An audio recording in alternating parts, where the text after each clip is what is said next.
My name is Saskia Abrahms-Kavunenko, and I'm a researcher based at the University of Copenhagen within the Centre for Contemporary Buddhist Studies there. I am an Australian anthropologist, and my research has previously looked at the intersections between religion and environmental crises and environmental pollution. So I wrote a monograph on Mongolian Buddhism as it relates to purification practices in the context of a chronically polluted capital city of Mongolia, which is Ulaanbaatar. I'm here at Iméra to pursue a project on plastics and religion on Christmas Island, which is in the Indian Ocean, but is also an external territory of Australia. Since the production of industrial-scale production of plastics began in the 1950s, there's been an exponential increase of plastics. So the production, half of all of the plastics that we have were ever produced in 2015 were produced since 2004.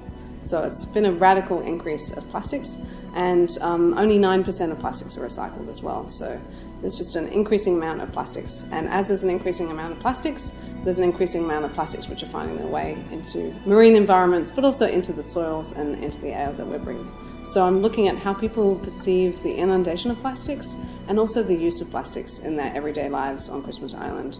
So Christmas Island, sadly, is affected by a really strong inundation of plastic waste. As it comes, it catches a current that comes down from Southeast Asia, passes through Indonesia. It's called the Indonesian Truth Flow, and it comes and washes Christmas Island's beaches in plastics.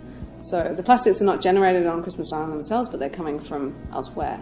And I'm looking at the ways that people see their connections and kind of interdependence, but also their separation from people in relation to this kind of inundation of plastics, but also how they use plastics to connect to each other and towards religious practices on the island itself.